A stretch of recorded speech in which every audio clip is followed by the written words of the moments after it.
The face at the front desk changes, the corporation remains the same. Notes from the edge of the narrative matrix. Obama continued and expanded Bush's most evil policies. Trump continued and expanded Obama's most evil policies. Biden continued and expanded Trump's most evil policies. Now Trump is preparing to keep the streak going. The face at the front desk changes, but the corporation stays the same. Trump's insanely pro-Israel cabinet of bloodthirsty Iran hawks suggests that Trump is going to expand the evils of the Biden administration in the Middle East. This is a great example of the point I often make, that the empire uses Democrats and Republicans the way a boxer uses the jab-cross combo to set up knockout blows. Democrats and Republicans are different from one another, not in the ways they claim to be different, but in the same way the jab and the cross are used differently in boxing. The jab, thrown with the left hand for an orthodox fighter, is used as a range-finding weapon, which can stun or blind the opponent to open them up for a crushing power blow from the right hand. That power blow is called a cross, which is often set up by the jab in the classic 1-2 combination you learn on day one in boxing. The two parties are not the same, but they are used in conjunction with one another toward the same end. And, most importantly, they are both being used by the same boxer to punch you right in the fucking face.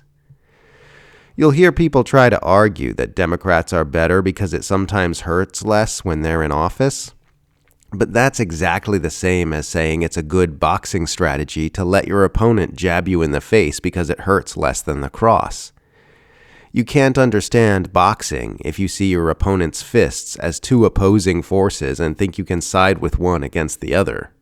You can't understand U.S. politics in that way for the exact same reason. Any decent boxer will tell you they'd rather fight an opponent with a powerful cross than a masterful jab, because an opponent with a great jab will stifle your offense while allowing their offense to be much more effective, including their cross. The two-armed monster of the U.S. oligarchy will keep using both fists to punch you in the face until you stop staring at its hands and trying to calculate which one you'd rather be smashed by, and start focusing on knocking that motherfucker's head off. Israel regularly bombs buildings full of civilians and then sends sniper drones to go pick off the survivors, including children. It's the most liberal thing ever how Democrats who've been completely ignoring Gaza are pointing to the news of Israeli plans to annex the West Bank and going, "Ha, see what happens when you stupid Muslims and leftists refuse to support Kamala?"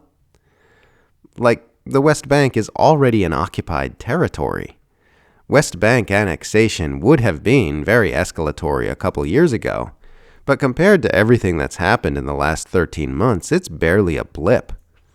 The way these Democratic Party loyalists spent months frantically telling everyone to shut up about an active genocide are now going, "Are you happy now? Israel's going to change the paperwork on the West Bank," says so much about their worldview.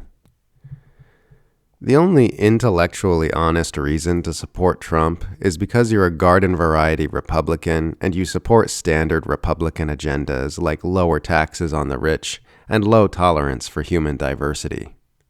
There is no honest basis to support Trump on anti-war grounds or because you want the swamp of corruption to be drained from Washington. This was obvious to anyone who paid attention the last time he was president. But it is glaringly obvious now from all the warmongering swamp monsters he's been packing his cabinet with. This narrative so-called MAGA Republicans have about themselves as some new special breed of Republican who are meaningfully different from the Republicans of the past simply is not borne out by any kind of material evidence. They're not draining the swamp. They're not fighting the deep state. They're not ending the wars. They're doing all the gross stuff Republicans have always tried to do while LARPing as brave rebels. I despise the entirety of the Republican Party. It's one of the most evil things humanity has ever produced. But in a sense, I actually respect the Republicans who don't pretend to be anything different from what they've always been, more than I respect the frauds who pretend they're waging some kind of populist insurgency against the establishment. At least the Ben Shapiros and the Fox News weird hair pundits are honest about who they are and what they're doing. Trump supporters tell me, at least Trump might end the war in Ukraine. Trump probably will end the Ukraine war eventually. If he doesn't, the next president will. Ukraine has already lost, and the U.S. needs its resources to prepare for war with China over Taiwan, so it's only a matter of time before the proxy war is brought to a conclusion. The empire was always going to leave Ukraine a smoldering wreck after a senseless, stupid, insanely dangerous war that could easily have been avoided with a few low-cost concessions and a little diplomacy. Trumpers have been fixated on Ukraine because it's one of the wars that can be pinned more on the other party, even though Trump himself played a major role in paving the way to that war while he was president. But what matters is what happens after the war ends.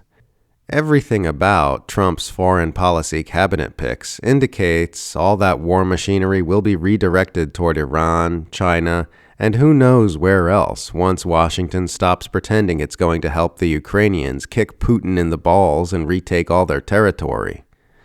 Stop looking for excuses to paint this warmongering empire goon as some kind of anti-war hero, and watch what the war machine actually does. The Western Empire behaves irrationally because it is ultimately run by irrational forces. The gears of capitalism are turned by the blind pursuit of profit. Plutocrats and interest groups lobby and bribe in the blind pursuit of power and control. Empire managers blindly continue the policies and agendas of the previous generation of empire managers, moving war machinery and control mechanisms around the world, pursuing planetary domination for its own sake.